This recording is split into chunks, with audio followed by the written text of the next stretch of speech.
Ladies and gentlemen, Kyle Kinane.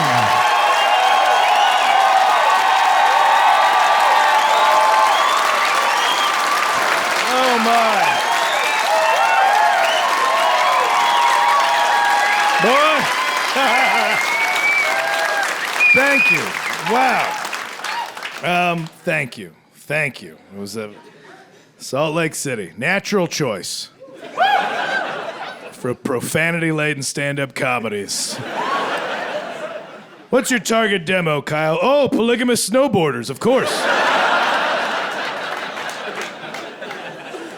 Burlap-clad winter sports enthusiasts. That's my wheelhouse. No. I've played it in the past, had a great time. Thank you for having me to record this special. I do appreciate it. We're here, we're gonna do it. That being said, I want to apologize off the bat. At the beginning of the set, I want to say my apologies. I'm going to be clearing my throat occasionally throughout this. I have a condition called GERD, so don't get nervous. I know, pandemic shit. You'll hear me. I have GERD. That's what I have, is GERD, just me and my monosyllabic ailments. That's, if you've heard old bits, I also have gout. Now I have GERD. Look out, AIDS. I don't know what I'm in store for. But if you don't know GERD, it's just acid reflux, but turned one dial over, so it's GERD. So I don't get to have acid reflux, which at least sounds kind of cool. At least, look, acid reflux, dude. It sounds like an industrial band from the 90s that was about to outshine Nine Inch Nails, but then they all OD'd, Tour bus flipped or something. GERD just sounds like a Swedish foreign exchange student who never fully ingratiated himself with his American classmates during his semester in Lancaster, Pennsylvania, or wherever. Just showed up like, I am GERD, and they're like, fuck you, GERD. How about that? Welcome to America. Suck it.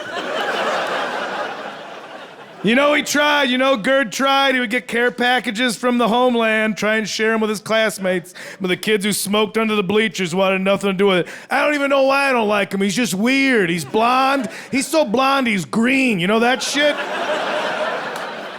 Get the fuck out of here with that. I don't know what that is.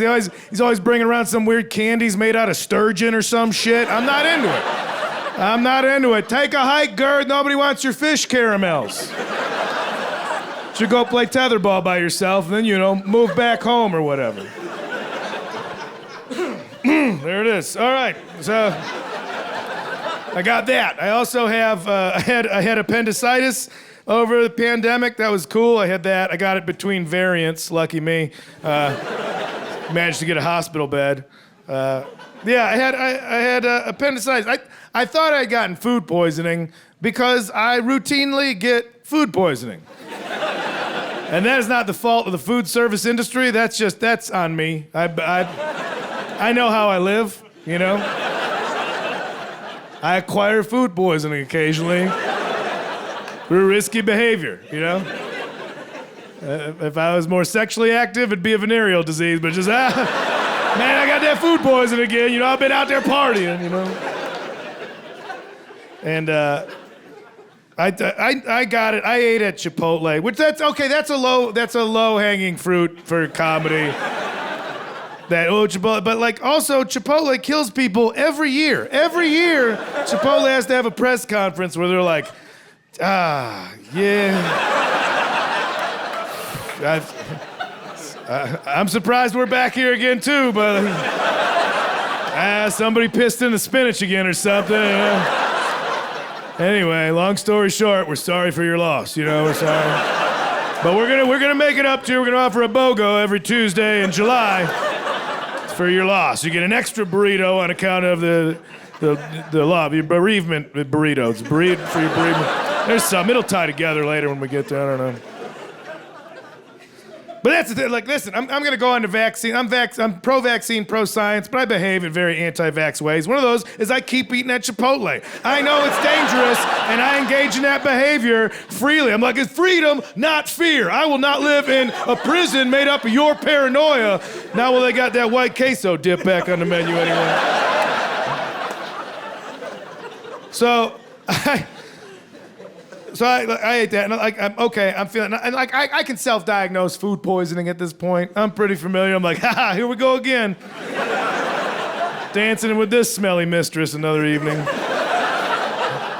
Because food poisoning moves around your torso in a way that it's just looking for a way out. That's how food poisoning, if you've had it, you know it's in there looking for an exit that it's not sure where it's located. It's like a bank heist went south and their plan B wasn't really dialed in. You're like, oh, the front doors are blocked off. What do we do, boss? I don't know. We can tunnel out the basement or jump off the roof, but we're getting out of this bitch one way or another. Like,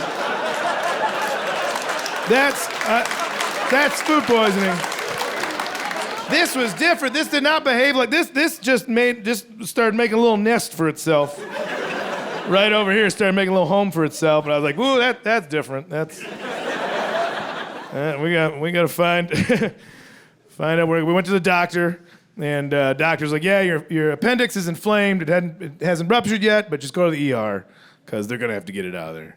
So I went to the ER. I went to a suburban hospital where I live. I can tell it's suburban because the doctor was very just unimpressed with having to do another appendectomy.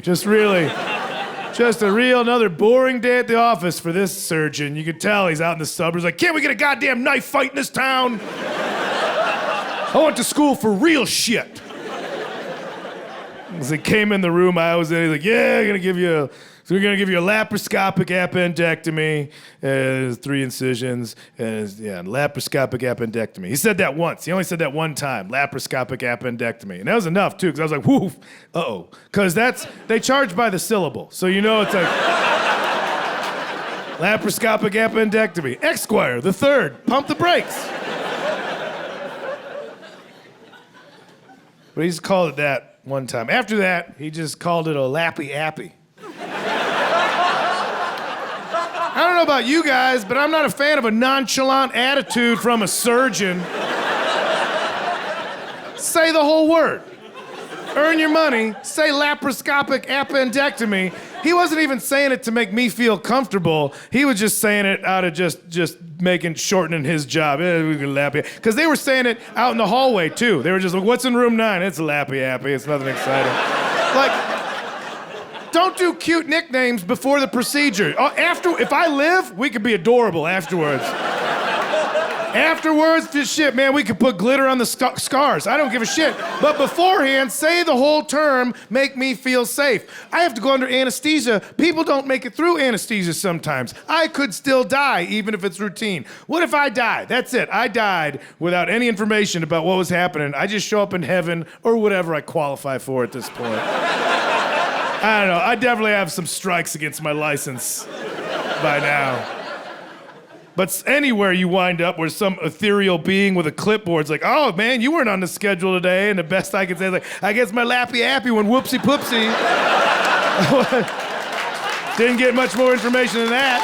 But, yeah, well, thank God it went okie-dokie, so we're here today. So I was thinking, but like, that's... Unless you had a situation where it ruptured and inflamed, you have an appendix in your body right now doing nothing except maybe making a doctor $25,000. They just let us leave the hospital as babies with that. That's what we got another baby born with an unlit stick of dynamite in it? Sure do. Out the door.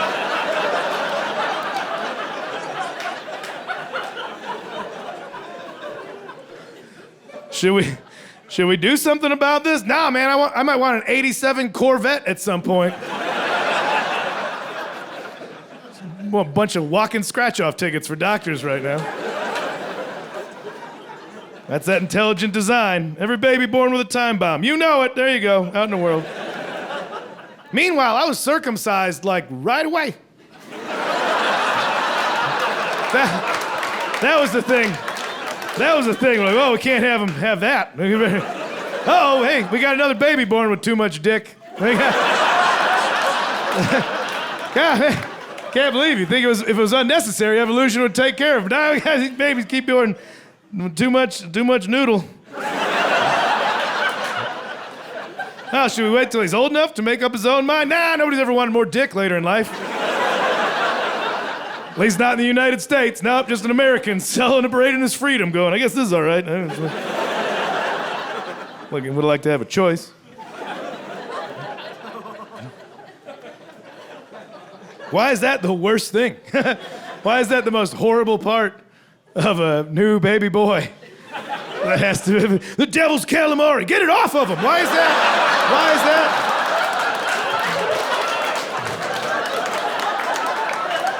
Listen, I may have ruined calamari for some of you, and you know what? Good, good. I'm glad I did. We gotta stop eating those animals. They're smart animals. We gotta leave them alone. Those are intelligent things. I'm sorry for the next trip you take to the Olive Garden. That you don't get to enjoy your favorite app. No, you getting the calamari? Well, I can't. Maybe I could eat the whole squid, but I can't eat the rings. I can't do the rings. Why not? That's the best part. A guy said a thing. I don't want to ruin your experience. I can't. I just can't. You're going to dip that in marinara.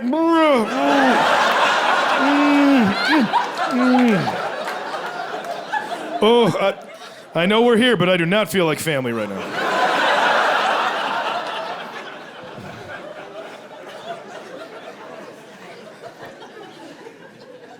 So I got that going on. I'm just happy to be out in the world. I'm happy to be back doing live comedy. We've been back for a little while, but I need this. I can't perform comedy without the checks and balances of a human interaction. I need hey, here's a joke, and if you don't laugh, I work on it, and then I try it again. And if you do laugh, I'm like, nice. And serotonin gets filled up. Over pandemic, I was writing what I thought was comedy, but I didn't have this checks and balance system. Turns out I was just writing little manifestos. That's all I was writing. I was writing little manifestos, and I wouldn't find out about that until just weeks later when I would do a Zoom comedy show, which was just the bane of my existence. I'd just sit there, just in my room, write a joke, that's perfect. I've never written anything funnier. And then just sit in the darkness for weeks with a bottle, and then my computer would light up time for Zoom comedy. And I would just lean in. I was just pale and too close to the camera. Just like every conspiracy theorist, 5G makes them read your minds. That was just too close with one weird lamp offset in the background to do comedy. And I'm like, all right, Kyle, you're up. And I just say some shit the problem with the left is that we're too mentally empathetic towards people with health issues, and that's why we're never gonna produce a viable assassin.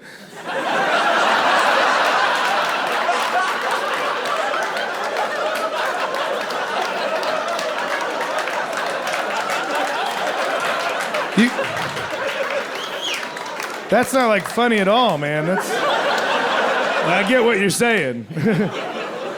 But you can't. Now they're recording this. Now you gotta explain jokes to the FBI. Is that what you want to do? You want to explain comedy to the feds? Because that's what you have to do now. So I'm glad just to be back out. And even just the minutia of doing live stand. The stuff that comes along with it, I'm excited to be back to. Even the traveling elements, I'll be happy with. I'm excited to be on airplanes again. I'm sure that'll get obnoxious soon enough, but I just like being on there. I like saying thank you to the pilot when I walk off the plane. I like doing that. How many people say thank you to the pilot when you get off the plane? All right. It's a decent amount, but it's not everybody. What's wrong with you? Why are you gonna be a jerk? That's all they want. That's all a pilot wants. If you fly, that's the first thing. As soon as they park, the door just flies open at the front. They're just like...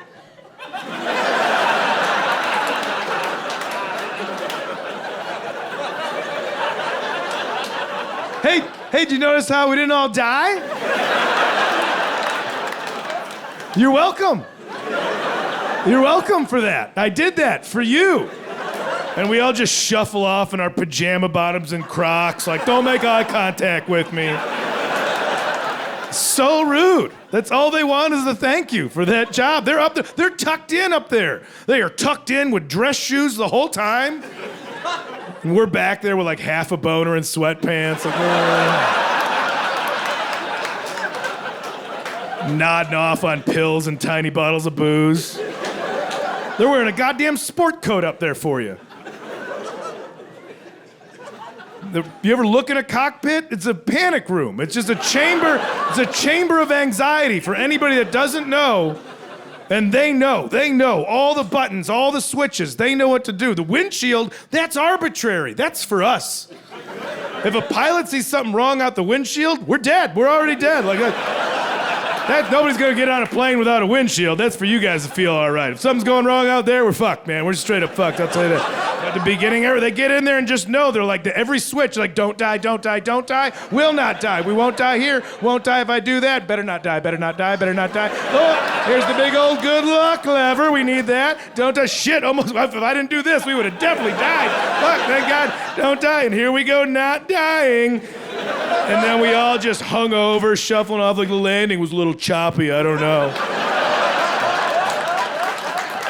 Meanwhile, I will tip a Lyft driver like an angel that walks the earth. I will just throw my whole wallet at somebody like, thank you for being a literal messenger from God who drove me home from the bar that I walked to 5 hours ago. You're the most blessed angel. What's your name? I'm gonna name my firstborn child after you. They're already born, but they suck, and maybe with your name they'll be better. So I'm gonna call them that. And that's thank you for your service. I've said thank you for your service to a Lyft driver more than I've ever said to anybody in an actual military uniform.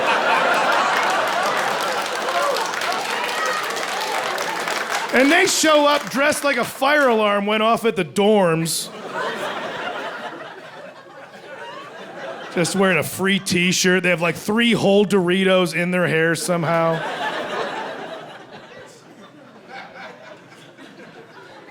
Thank you, pilots. Just make sure. Hey, thanks. They want it. Just thank you. All right, well, I don't work for the union. I'm just saying. It's human decency, you know?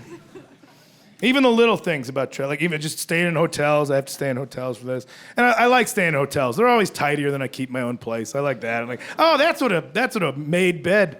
How about? Look at that. It's just not this omelet of blankets that's on top. Okay.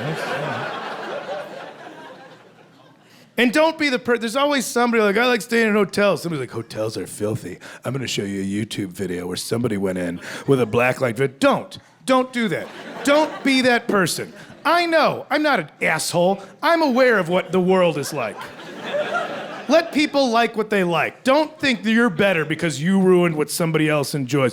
Oh, you like hotels? Don't look behind the curtains. That's rough. That's the type of person's like, oh, you like shrimp? You know that line on the back is poop. Shut the fuck up. Just shut up and let people like what they like. I know. I just need the illusion of cleanliness. That's all I need. I know what happens in a hotel room. I do those things in the hotel room. I'm leaving $5 on the nightstand, and I'm taking this towel with me. I don't need any Dateline evidence in this place.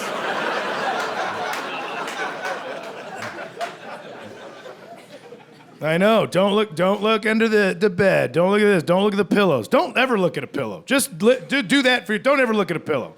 Just buy new pillows. Just buy new ones. If you're a single man in here, leave now. Go buy new pillows. Go. You might be able to catch Bed Bath & Beyond right now. Stop by anybody's mailbox. Take their coupon. Go get 20% off.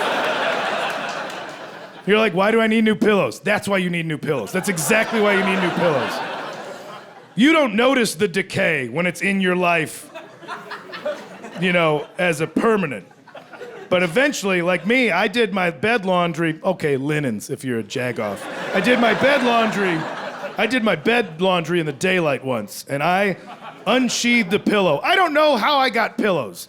I moved, I had 1 pillow. Then I had 5 pillows. Then I had 3 pillows. Then we were up to 7. Now it's back down to 4. No idea. It's just like living in a commune, like, what happened to Randy? Randy went on. Got a corporate job in the city, man, really folded. Okay. But so you think a pillow's a pillow. That's just a fluffy white cushion of dream country, that's that. No. What I unsheathed that day. It was no longer a pillow. I'm not sure what it was. It had the same just texture and patina as like a Wild West wanted poster. It just What I pulled out of that pillowcase, it was just flatter than anything that could be called. It just had a golden shine to it, just a sunset-like slickness to the whole thing. Oh, the edges were curled and crumbled. This side's burnt. How did that even happen? It looked like a map to the new world. That's what it looked like. It looked like whatever fluids came out of my head that eventually just spread out and made a rudimentary idea of the eastern seaboard of the Americas. That's what was over here. Clearly where it started, this was Europe, and this is where all the old gays went to look for spices. That's what spice routes were. That's what the spice routes, you couldn't be gay back in the 1200s, and so you just had to make up excuses like, fellas, we're going on a cruise. And then people in the mainland would be like, where are you going? We're like, we're looking for cinnamon. That's gay. That's super gay. But it's the best excuse they had to get the fuck out of there. Are you enjoying a zesty dish? Thank the gays. That's from them. Appreciate the gays for that. This part of the pillow just says, here be monsters. Nobody's gone there. And whatever does that to the pillow came out of my face. That comes out of your face at night when you're asleep and you have no idea what's happening. You don't know, you're unconscious. Now it's just run rampant. Just open up every valve you got. Ears, eyes, who knows? Oh, I snore, but probably cute-like. Probably whimpers and wheezes. Probably like a new little kitten. No, you snore like a dragon with no lower jaw. That's how you snore. You snore like a fire plug filled with pudding. That's how you snore. And you think you can forget until you look at your pillow, which is now just a sponge that collects the memories of your nightmares. Just a document of your savagery, of your midnight savagery. So anyway, I don't look at the pillows in the hotel. I just like staying. I like staying in the hotels. I lay in bed way past checkout. That's my cheap thrill nowadays. Because that's all, I made it this far without too many issues from partying and stuff, so I'm counting my lucky stars. I just look for cheap thrills. That's what I like now, just base level excitement. Like I use words in conversation that I don't really know what they mean. And that's my bungee jumping at this point. That's it. It's just like, I don't know, man, it sounds pretty ubiquitous to me.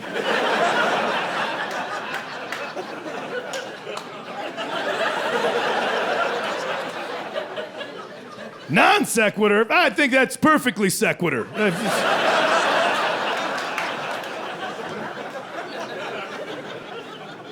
But that's my cheat. I just like laying in bed way past checkout and seeing if I get caught. That's like, checkout's at noon, we'll see. You gotta lay real still. You gotta be real quiet. I call it pulling an Anne Frank. That's what I call it. I lay there.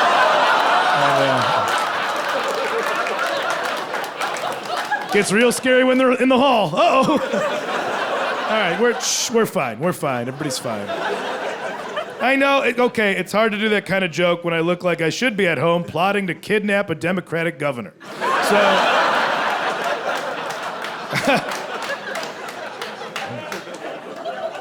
Let it be known, I have to say, I am not anti-Semitic. I'm like the most Semitic. I love them. I think they're doing great. I won't go to the Holocaust Museum, though. Nope. I'll explain. It's not like I'm just going to move on to the next joke. He let that one hang out there for a while. No, I don't want to go to the Holocaust Museum because I am a coward. That's it. That's as simple. It happened, all right? That's not the route I'm going with this. It happened, I know it happened, and it was bad. Real bad. Like the worst. And I know that, and I'm too scared to deal with the emotions that would come with visiting a Holocaust museum. Like, that's a big day. That's wow, you don't want to do anything else? I think PBS is playing a history of yarn or something. Can we do anything else so I don't have to confront those feelings of the horrors of man? Okay. And shit, maybe I'm wrong. Does anybody here want to go to the Holocaust Museum? Okay, all right, okay. And anybody who says yes, it's always in theory. It's never like, okay, tomorrow. They're like, oh, I didn't know tomorrow. It's like, I have plans, but let's put it on a calendar and think about doing the right thing. No, we're all cowards, and that's okay. Glad the Holocaust Museum is there. It's there to educate people on that, and that's why it's there for education. And that's how the majority of people that go to the Holocaust Museum, they are field trips, which I find a tad ironic. That just somebody's like, oh, we got this Holocaust Museum. How are we going to get people in there? We could transport them in against their will. It's like, whoa, hey.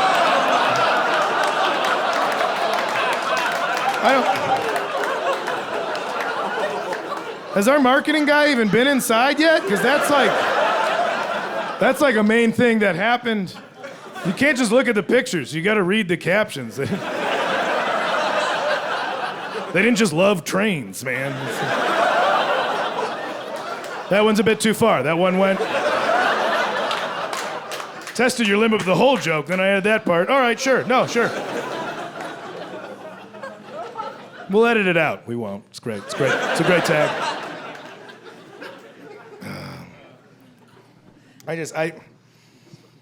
I will say my part about vaccines and science and all that. And we'll get it out of the way. It was a shared experience that we all had, regardless of what side you're on. I'm not here to be divisive. I don't think that's helping anything right now. I'm going to make my jokes about it. Hopefully they're funny enough that even if you disagree, you'll still laugh at it because being divisive doesn't help. I will say, as pro-vaccine and I'm pro-science, I will say that right now. Also, I will say this.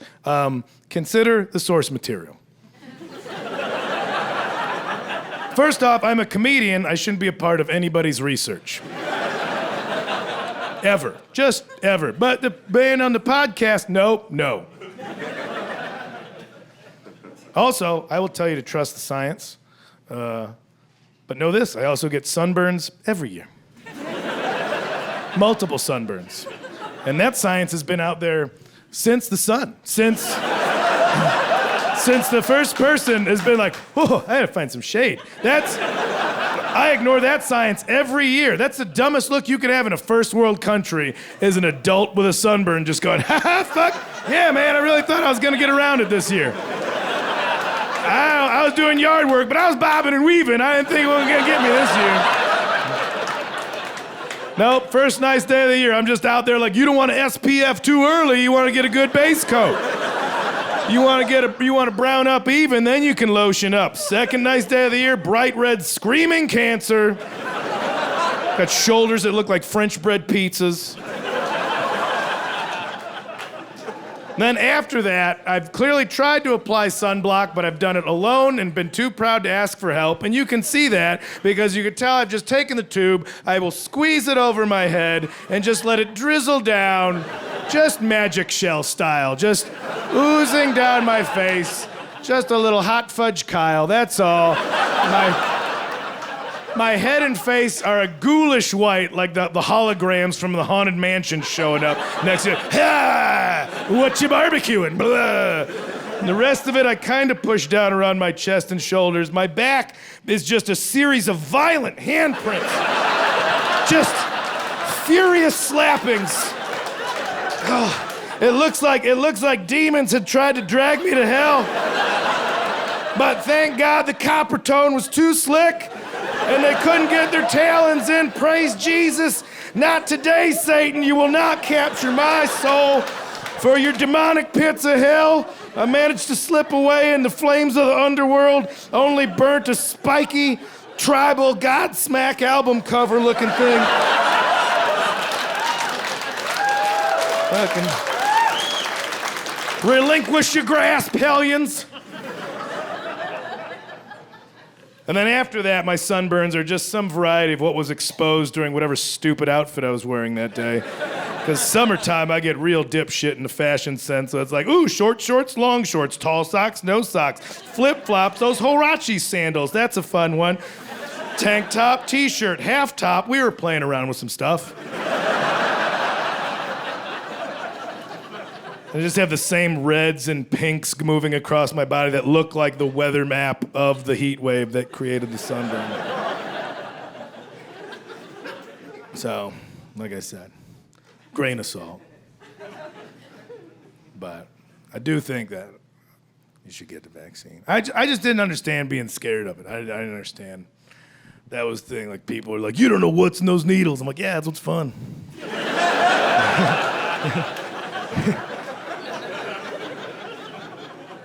I did drugs, not all of them, but I never did needle drugs. Let's party, let's find out. I did pills and other shit. Like, what's this gonna do? Make me fuck or fight? I don't know, let's see what happens.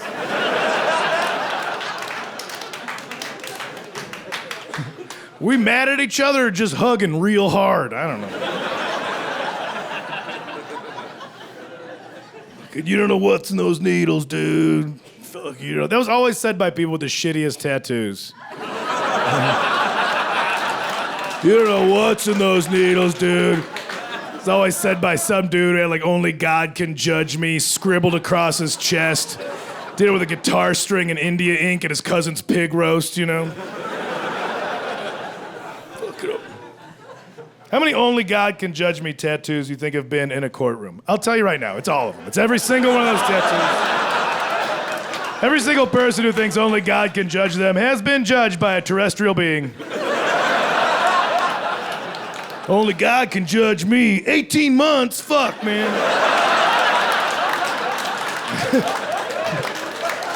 I think I might be lying to myself with this piece. I have to start wearing more button-up shirts.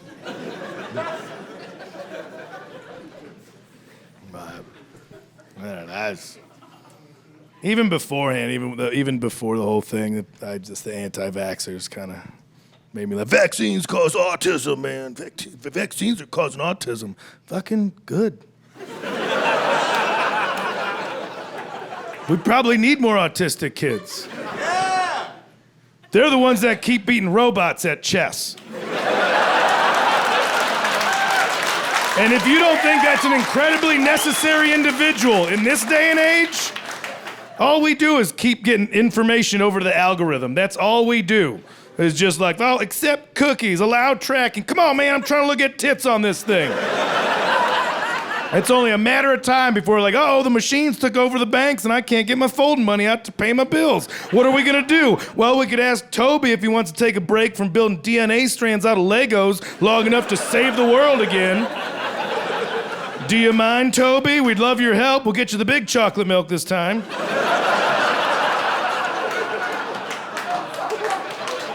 Fucking need those kids, man. Shit. Greta Thunberg's autistic. She's trying to save the Earth from ourselves. And the best we can come up with is, she's like a girl. And she looks weird. She's a kid. So nah. Oh, good. Okay, I guess it's your unvaxxed, homeschooled, soft-boiled degenerate that's gonna save the universe. Yeah, that kid that's gonna overdose at an EDM concert and then fight with the paramedics over the flat earth theory is gonna be the one. Mama says on account of her womb being dead means that I'm just an angel for being here. Okay, we'll trust. Let's elect you into office. All right, that's a little bit pointed, I'm sorry. Listen, I'm a little burnt out even on the people that I agree with because it's getting a little too obnoxious on both ends of the spectrum. I'm a little sick of all my woke friends that are woke, but they insist on having their own brand new white babies still. Like you can't be burdened with that much white guilt and you can't be like, we are the problem. Anyway, here's another one. No, you can't. Stop flooding the market with your shitty product. That's not how economics work. But Kyle, you don't understand. I don't care if, and I'll say this. I'll say, okay, this is where I got to take it back to a thing. Because it gets heated. It's a little bit too political for my taste. Even though I'm making the points, I'm in charge of what I'm saying. This is a part of the show where I say the stuff that's in my head instead of that are jokes. And I'm like, fuck, that's weird. And there's the part when I'm asking your patience to just do the laughs like I didn't do this whole weird fucking neurotic in my brain thing. Oh, now the quiet's so weird. I'll say, okay. Well, pretend I just said the part about the babies. Oh, babies. Oh, yeah, thanks. Thank you, yeah. Just, there's plenty of kids out there to upcycle right now, so you don't need a new one. Or whatever term you want to slap on it to feel better.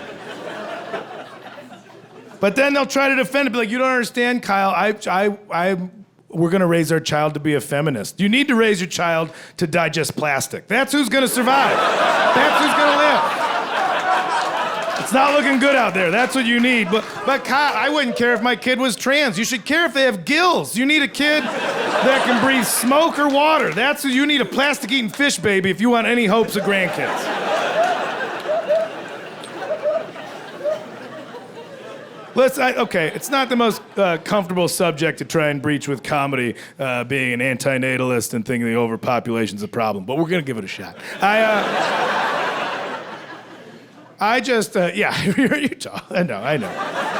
Again, I really picked a spot for this one, huh? Listen, there's 7.5 billion people on Earth right now. That's a lot, and that's just right now, and will perish. I know, the laughs are coming. But all I can think about is like, listen, I worked in warehouses, all right? I just look at that logistically, I'm like, that's a storage issue. And I just think at this point, at where we're at as a society, I think it's arrogant and irresponsible to be letting cemeteries and golf courses be two separate things. That's just...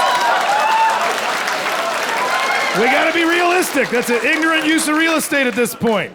Neither of those groups of people need that much acreage. You don't...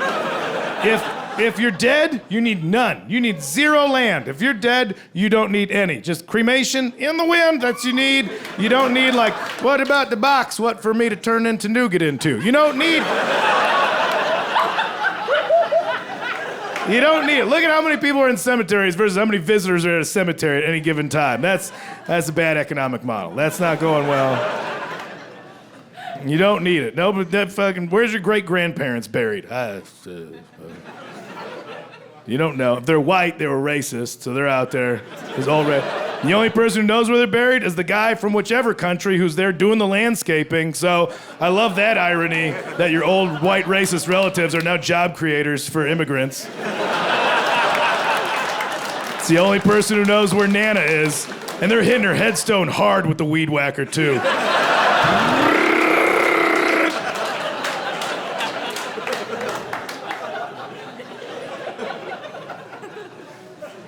Myrtle's looking like Nerda at this point.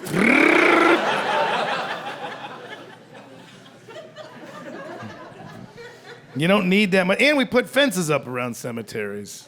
Because God forbid homeless people want to sleep somewhere. No, we better keep them right on the sidewalk. Oh, I'm sorry, buddy. This is for eternal rest.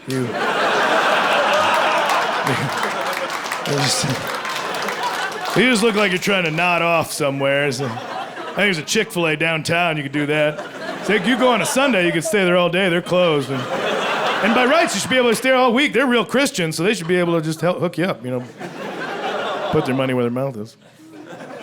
And if you golf, listen, I get that golf is like it's a hobby, but you don't need all that land. We live in a virtual world right now. You can play on any golf course in the world. You don't have to settle for your shitty 3-par community course. I want to play Pebble Beach today. You got a screen in your garage, you got a real ball, real club, and you could hit that ball at Pebble Beach. You have that capabilities. You don't need all that land. Also, that's boring and intimidating if you want new fans. All that acreage, that fairway, nobody cares about that part. That's boring. People don't even stop on TV when they're on the green. That's when they stop. Oh, this is fun. Now it's a tight. tight game. We already have that. It's called miniature golf. We have that. It fits right in the city. It uses reclaimed water and AstroTurf. It's environmentally friendly and it's welcoming. Low barrier to entry, financially, economic. It's good for it. Just that whole part, the fairway, the drive. Nobody gives a shit about that part. It's a drag, and you're losing viewership. That's if you like NASCAR, but NASCAR also includes the driver leaving his house and then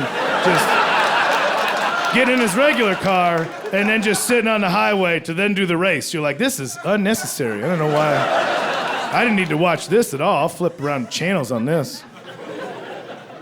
I mean, if you want to keep both, you can make them one thing fairly easily. All right, you know, it's a little bit tactless, but we got to think outside the box for the future.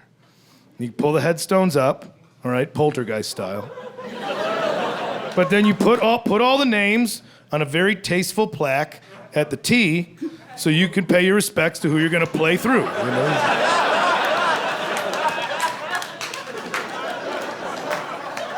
Or leave the headstones up, wildly more inventive sport.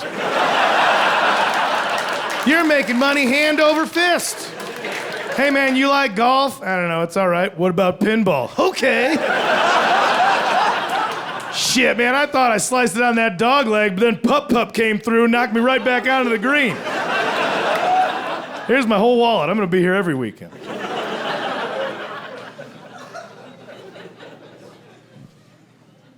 Like I mentioned, I was kind of a hypocrite through the whole pandemic. Like I tell you get vaccine, I tell you trust science. I went on a cruise. During the pandemic. Yeah, all right, here it is. Yeah, I didn't think I was gonna go on the cruise. I got asked to do comedy on a cruise. Then I was like, there's no way that a cruise is gonna happen. Sure, I'll do the comedy cruise. And then the night before, I was packing my bag, like, I can't believe I'm going on this cruise. But first off, of course the cruise was gonna happen. It was a heavy metal cruise. It was a cruise filled with heavy metal bands. Of course that was gonna set sail. Metalheads are not scared of viruses. Do you know metalheads, like old school? They half of them are walking around with gonorrhea that they got at the original Ozfest. And they're proud of it. They're hanging on to it like it's a sourdough starter. They're like, yeah, man, these warts saw Randy Rhoads live, dude.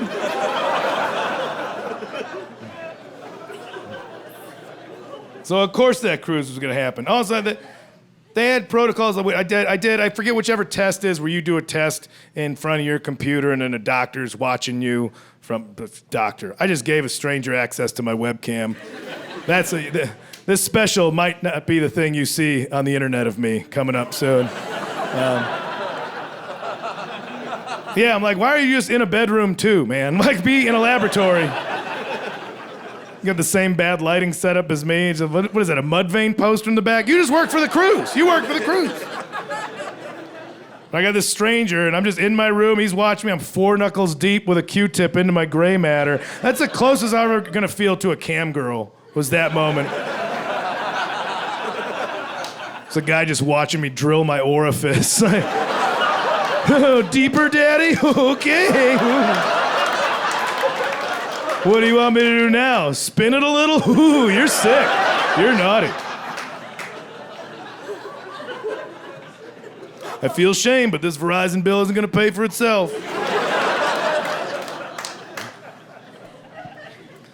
So, went on the cruise. Of course, cruises are just floating petri dishes. They were before this whole thing. They're designed that way. You're in an enclosed space, you're liquored up, you're lubed up with suntan, and you're horny, like you're gonna share problems. Like you're just gonna hand off things. You know, that's what's gonna, and it's designed that way. They say they take protocols. They're like, oh, we will do an intensive questionnaire to make sure you're healthy. It's when they give you the questionnaire. You spend all your money to get on the boat, then you spend your money to fly to get to the port city, and then your bags are packed. They take your bags, those are on the boat. All your money, all the shit's on the boat. And there's a little guy in a fun kiosk, if you've never been on a cruise, there's a guy before you get on the boat, and he's just a little party guy. Maybe he's got maracas or something. Right? Like, time to buy your drink package, so you have to gamble on how much booze you think you're gonna drink on the cruise before you get on the cruise. And nobody is tame at that point. You're going on a cruise. Nobody's like, I better go for the bronze tier. I'm probably gonna take it easy on the way to Cozumel. No, everybody's like, fucking diamond package, baby. I will absolutely drink $975 worth of alcohol every day on this cruise. You will not. You absolutely will not. By the next day, you will have one shaky glass of white wine in your hand. Just like, I at least gotta break 150 to feel good about myself. You're gonna poison yourself out of your own frugality. And now you spend more money on that. Now it's time to get on the boat, and here we go. And now you're on the plank, on the way to the boat. There's the boat. Seawater is just underneath you. Fish and dolphins. There's the land. Sayonara, suckers. And that's when they hand you the questionnaire. That's where they expect you to be truthful about your ailments in that moment. And everybody, like nobody's, I got the sniffles, always or never. What do you want me to say? What? My parents are first cousins. You bet your ass they are. Let me on this boat. There's zip lines to be zipped. One of the questions is like, do you have diarrhea? How dare you? Do I have diarrhea? I'm going on a cruise. If I don't have it now, give me 20 minutes. In a half hour, I'll be on my third crab daiquiri of this voyage. It is not a drink that is included in the diamond package. It's one that I'll assemble myself by getting a pitcher of any tropical beverage that I will then take right to the buffet, which I will treat like a death row inmate. Asparagus dipped in hot fudge, why not? We're gonna die. That's where I'll get an armful of crab legs and hang them off the pitcher, what for dipping? In 45 minutes, an employee of this cruise line will come by the hot tub where I've parked myself and tell me to cease my behavior immediately because I will be in that hot tub playing my favorite game of all time called Guess the Catch of the Day. It's not a game, it's really just a sex crime. It's where I, Kyle Kinane, am sitting there swirling one crab leg around whatever warm gin and fruit is left in the pitcher. I'll be wearing men's swim trunks, the old-timey kind where there's an outer shell and an inner panty. Any stranger unfortunate enough to sit in that hot tub with me will just be subject, will now be a contestant of the game. And I'll say, I wonder what the catch of the day is. And they'll go, catch of the day. And that's why I'll just move the outer shell to the side, revealing my netted genitals. And I'll say, oh, it looks like a shrimp and 2 scallops today. That's the game. Nobody wins. Nobody wins. Do I have diarrhea? I'll shit off the side of this boat if I want to. I'll hang my lily white ass off the mezzanine and I will unload into the life rafts. Women and children first, be my guest. What are you gonna do? Turn it around? We're in international waters, bitch. Don't call yourself Carnival if you're not ready for the implications. I don't go on many cruises.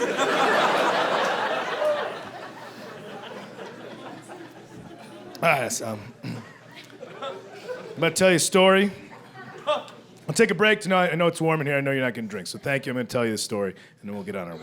It's a longer story, but it's a story. It's one story, and then we're out to have a good time. So, and to reset. I'm gonna tell you a story, and we'll get on our way. Now at the beginning of the pandemic, everybody got a little turned upside down by it. I was not sure what comedy was going to be like. I didn't know if I was going to travel to do comedy in an airplane. I didn't know if we were going to be able to gather in rooms anymore. I bought a van. I bought like a converted like camper van because I'm like, shit, man, if I got to go pull up in front of somebody's house, open the side door, tell some jokes, and move on to the next house, I'll do it. I'll peddle my wares old-timey style. I don't care. I'll Jehovah's Witness these bits around the country.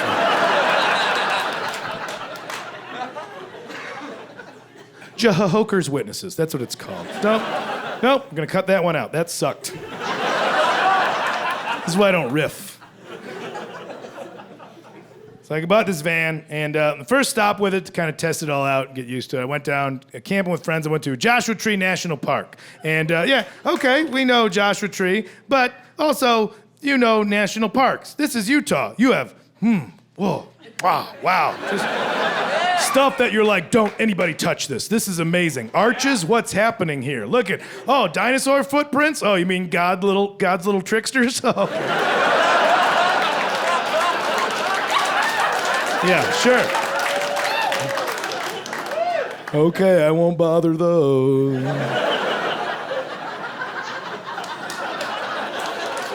But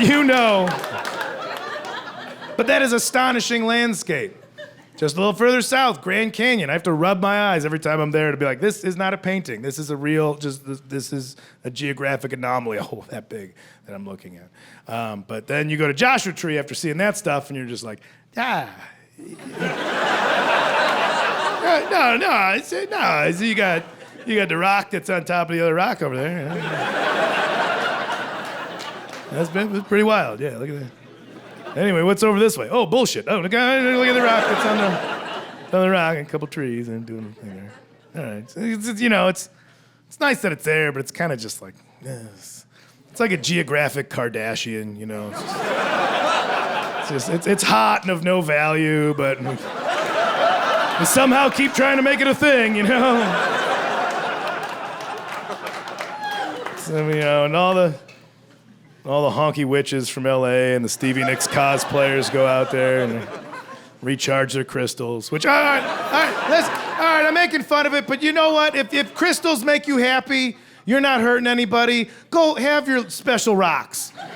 People have rabbit's feet. Put a rock on a windowsill in the moonlight, and the next day you hold it, you feel less anxiety. You're not hurting anybody. Go for it. It's weird times. We all can extract energy from unorthodox sources in this world. Listen, I don't do crystals. That's not my thing. I find a balance and a fairness in this world, just an equilibrium. Whenever I see an attractive person getting on a Southwest flight last,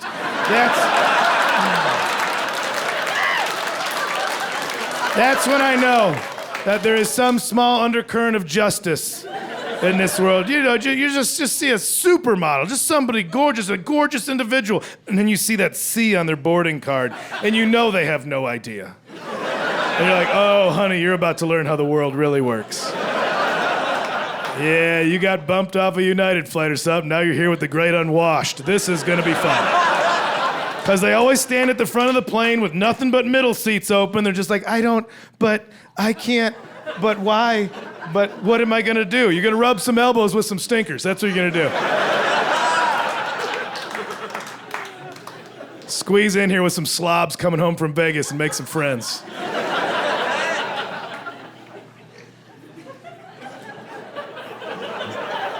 I like a little snort. Have a little snort. I don't care. Laugh how you need to laugh. But so we went out there and just did drugs. But not. I don't even want to say it like in a woo. Like, do you guys do this? I don't even. Just did mushrooms. I just think they're good for you. They're good for you psychologically. I'm doing. Yeah, okay.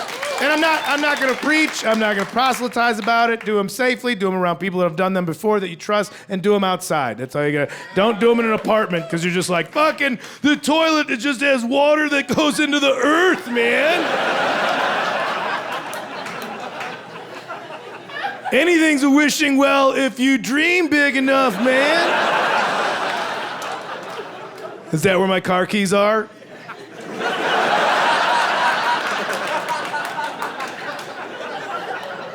I'm turning it into a Ferrari.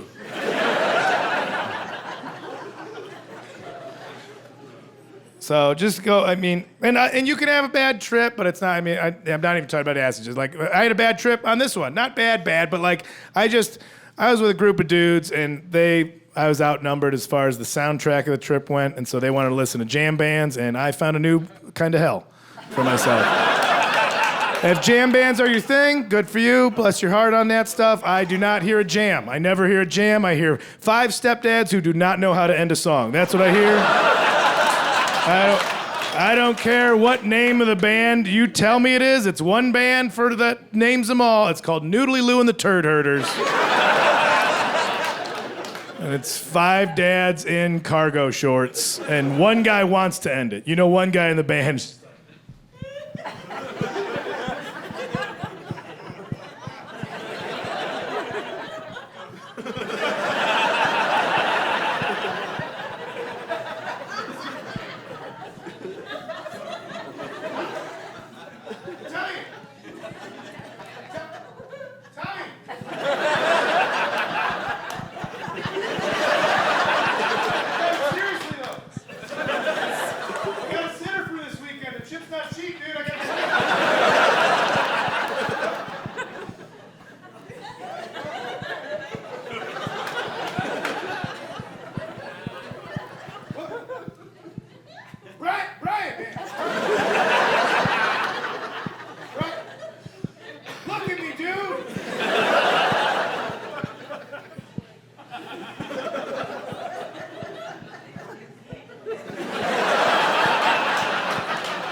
There's no end to this joke. It just goes on.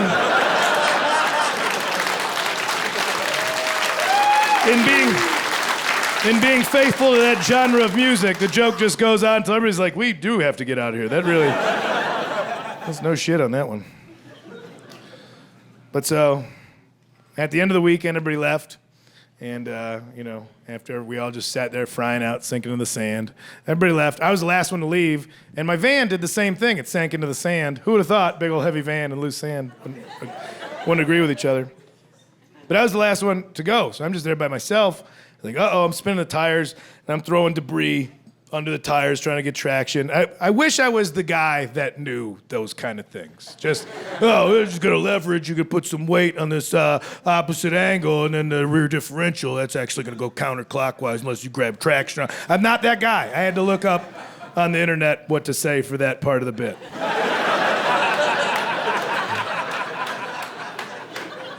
The guy was like, they're going, but they're not going. It's around, but not forward. I'm just a guy who just is sweaty holding his phone, like,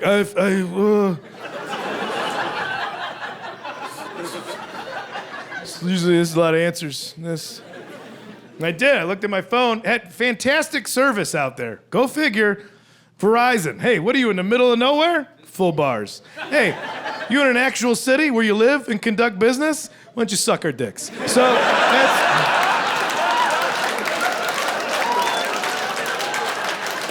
It's an odd choice for them to do that way. But I had full bar. I'm like, all right. I called AAA. I don't know. I've been paying them shits for years. I think, and I don't call them for the little things. Flat tire, do it myself. Ran out of gas, do it myself. I think I can call the big favor on them. So I'm like, all right, now AAA.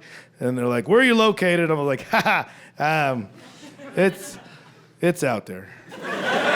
Because we weren't even in the part of the national park where there were still rangers. We were just out in the mafia burial ground. So I was just like, there's not a lot of numbers out here, unless you want to count cow skulls. I'll drop a pin and we'll see if that works. And to their credit, dropped a pin within an hour. I saw a little white AAA van just bopping along the dirt road that I came in on. Just come to bring, and I could see, because there's a van, so it's a big windshield. I could see from a distance the guy behind the wheel was just like.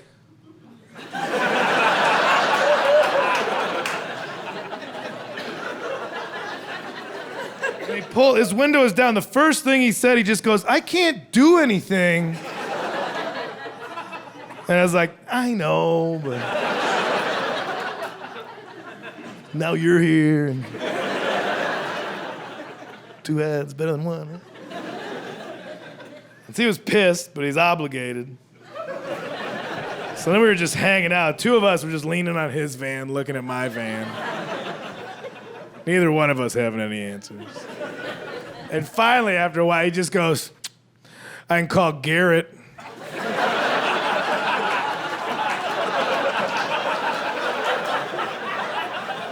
He gave me no context to who Garrett. He just said it like that's how we're gonna do it. We'll call Garrett. Does Garrett work for AAA too? Maybe Garrett has an independent towing company. Maybe Garrett has a gun and he's gonna come out and he's gonna put a bullet in my head and you guys are gonna split whatever you get for selling my van. And you can tell me that plan now like a supervillain, because you know, like, oh, you're gonna die. Let me tell you exactly how. So. But I have no choice but to be optimistic, so I'm like, oh, Garrett? Yeah. Shit, I mean, I don't know him, but that's a strong name. That's a guy who gets something done. Garrett will get it done. I don't know what it is, but he'll do it. I fuck Garrett, yeah, and this guy wasn't having my shit. He goes, he's got a 350. And I'm like, oh, man, maybe you can get like a 400? I don't know. What are we talking? I don't know.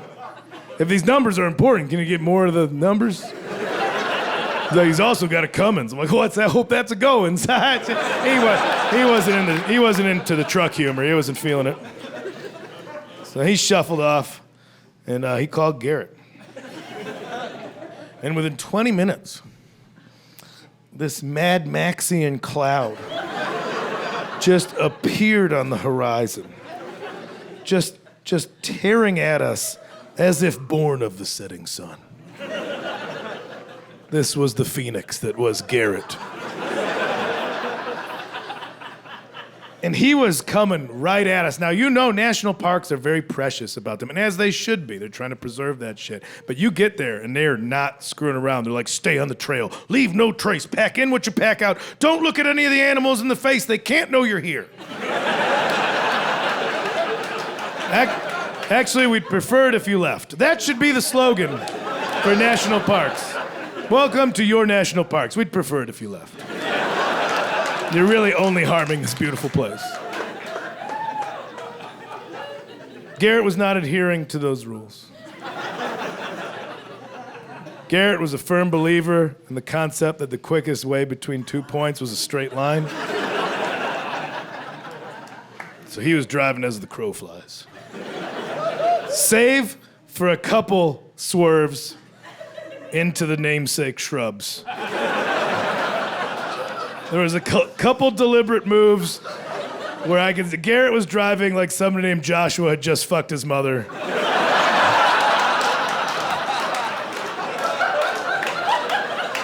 And he was taking it out on your tax-funded public land.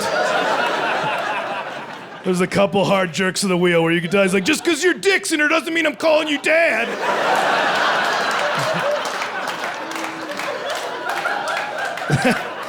So that's what was tearing at us. And I could see it was a truck. Of course, truck. Give me a truck. I want a truck. Taller than that. Taller. Give me another one. Put it on top of that one. Tall. Now wide. Make it a dually. Thick. I want a thick truck. I want a truck with sexy hips. I want a juicy, curvy truck. I love my curvy truck. Give me a thick, tall, leggy, curvy truck with a big ass, a breedable ass. Big, wide, breedable ass. Something I can hang on to when we slow dance. Give me a big, thick, curvy, but nuts. Put nuts on it. Make sure there's nuts. Dangle some nuts. Dangle some little nuts off that fuckable ass. Thick truck, thick, curvy truck with nuts. Yeah, she'll do. She'll do. I got her parked around back. She'll tow it. Don't tell me you don't understand pronouns at that point when you got a big curvy truck with nuts that you call she and her. How can one thing be a they? Look at your truck, dude. You white trashed yourself into being progressive. You didn't even know it. And it was tall, and I get lift kits. I understand that there's some utility to having a lift kit, especially out there. You need ground clearance. But you know that some of these dudes that are getting lift kits, like they are just using altitude to hide from alimony payments. You can tell that some of those guys have, you're probably here now. You know what you did. You concocted your own legal loophole where you can't serve me papers if you can't reach me, dude. That's the law. That's just the law. That's the law.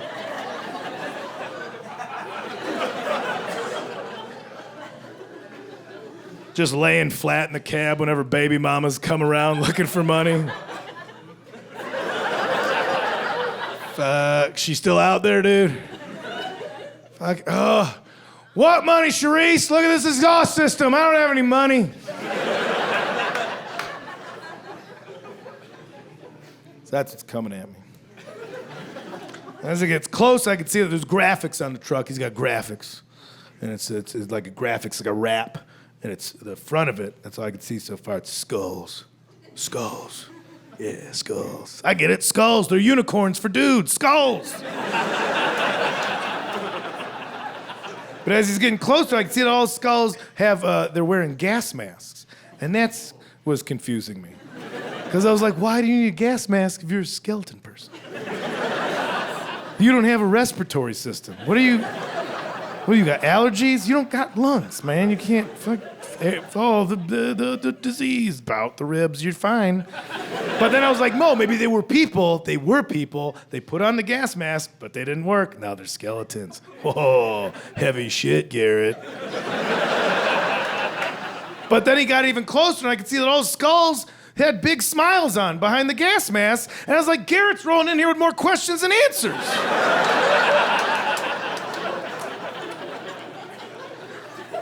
And then Garrett, he finally gets to the campsite then. He pulls in, and now Now I'm on the passenger side of the vehicle. I can see the profile of the truck. Now I can see the side. I see that the skull wrap, it gives way. It didn't like fade to the next day. It was like clawed away. It was like the bald eagle came and like, you experienced the justice. And then, because then the back half was it was all text.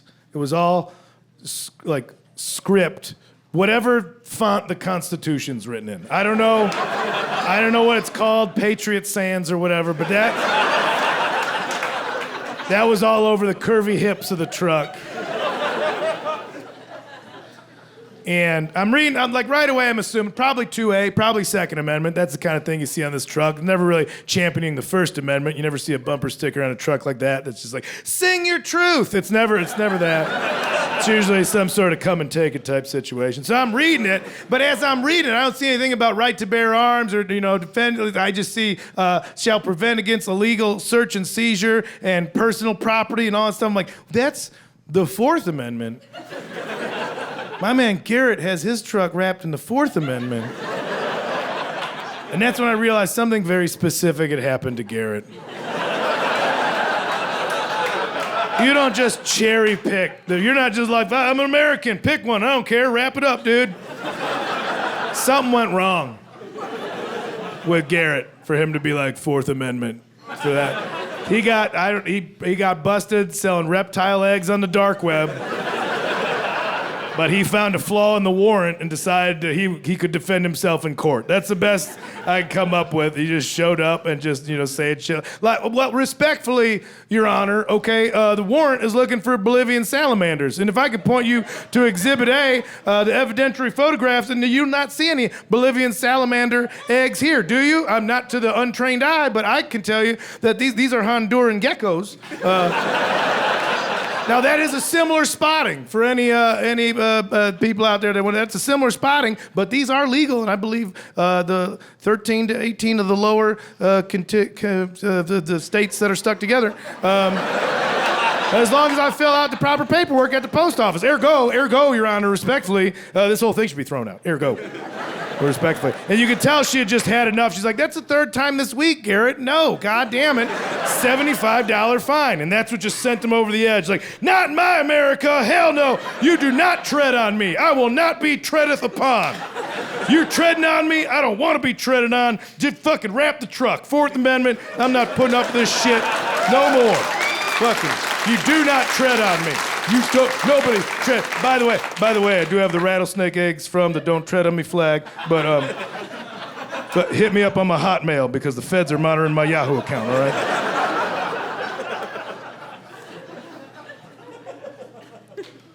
I'm still just making up the story. I've not met Garrett yet. First impression I have of Garrett were his feet. I saw his feet because I was on the passenger side. I was eye level with the step rail. First thing I saw of Garrett was underneath. I couldn't see into the truck. I could see underneath the truck. I saw two little dangling slip-on Vans tennis shoes. That's what I saw. Just out there, just looking for the ground. Just, And for all the details, I do not remember the size of Garrett. I don't remember because all I know is that if you have to exit your vehicle like you're leaving a treehouse, you're gonna look like a little fella. You're gonna look tinier than you really are. But I kind of liked him right away because he had to take that leap of faith to get out of there. And he did it, even without seeing him, I could see it was a good attitude because the way he came down with a real ha-ha, here's Garrett. Like a real ginger outlook on him. I liked it. So he came around the front.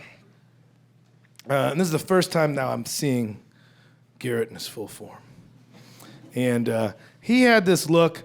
You probably know his look out here. It's very much a West Coast kind of look. I don't know how to describe it.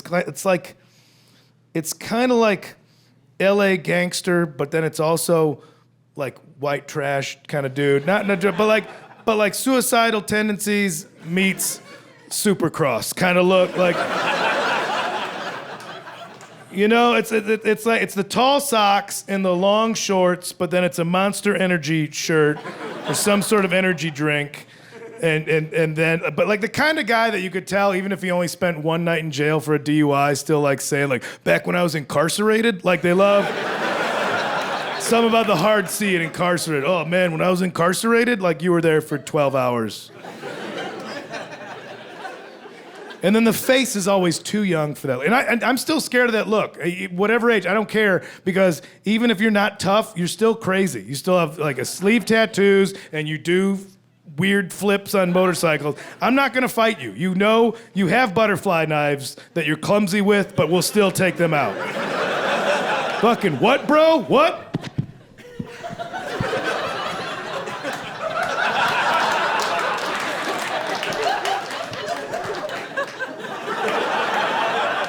Flurry of chrome, dude. Flurry of chrome. And then the neck up, it's always too young of a face. It's a goatee, but you could tell it's a goatee that they dream that it was bigger. You could tell they asked Jesus for it. They're like, at night, just, please. Doink. Oh, thank you. And the part that throws me off the most is that there's always a flat brim ball hat that's way too big. It always looks like a Peanuts character wearing a hat. And then they tuck their ears into the side. Do you guys know this look I'm talking about? All right, the ear thing throws me off the most. Because the rest of it, like, all right, kind of a gnarly, desert tweaker, mountain weirdo, I get it. But then the ears and the hat thing is always like, now that's like real Rudy vibes that undermine the whole toughness of the rest of it. Because it's like kind of tough, tough. And then up here, it's just like, Coach says, once I grow into the uniform, I'm going to be a real scrapper. And that's so confusing. Either way, that's who stood before me.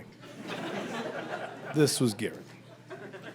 And he didn't waste any time. He goes, that's your van? I'm like, yeah. He's like, fucking sick. And he just had chains, got right back into his truck, got in, rolled some coal, pulled me right back onto the dirt road. Yeah. And that was it. That happened that fast. And I was like, oh shit, this is great. I'm saved. What I realized then is that we had not discussed payment yet. Yeah, we didn't go over that part. Now I'm in the desert and I owe a stranger a favor. And it's not often that later in life you get to have a new kind of fear. But I was like, uh-oh, we didn't talk about money. I don't have cash, and I don't have grass.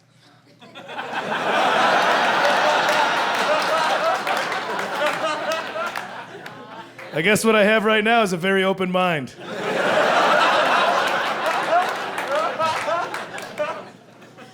But I did have credit cards. Garrett's like, he's like, $200. I was like, oh, do you take credit cards? He goes, I'll take your credit cards. I meant his payment, not as just strong arm robbery. But he's like, no, I got a square for my phone to swipe. I'm like, of course you do. It's great service out here, of course. Full bars, yeah, okay. But he's like, $200. I'm like, there's no way it's gonna be $200. Just tell me what you're gonna buy when you steal my credit card information. I'll get it for you. I don't wanna reset PIN numbers. Just put together an Amazon wish list like a porn star. I owe you. Let me hook you up. That was it. It was $200. There's no discrepancies on my credit card statements, and he got me out of there. And that's the end of that story, and it should be a good end. It is a good end, in theory. Well, the reason it's not a good end is because now I can't judge dudes like Garrett anymore. And that sucks. At 45, you want to be like, I'm set in my ways. I got things figured out. Now all of a sudden, I can't judge a book by its cover anymore. And that's a drag. That's my safe place in this world. That's where I feel comfortable, is walking around thinking I got everybody figured out, and so fuck them. That's how I feel good. Look at you. You dress like an asshole. I bet your kids don't love you. Oof, you got a girl pregnant in high school. Thank God I'm better than everybody around me. But no, now Garrett has to come along and flip the script on me, and now I gotta sit behind those trucks on the highway and think, like, instead of wanting to see him flip over and burst into flames, I'm like, you might be saving an asshole like me from dying in the middle of nowhere. Godspeed, Garrett. I don't know what to tell you. And it's weird because I think the world wants me to learn this lesson. It's a bad character trait to be judgmental like that. And I know that. I'm still that way. Garrett, that was part one of the lesson. I think part two is the fact that at 45, I don't know if it's age or if it's different medications that I'm on now because of my various ailments, I always have some pee in my pants.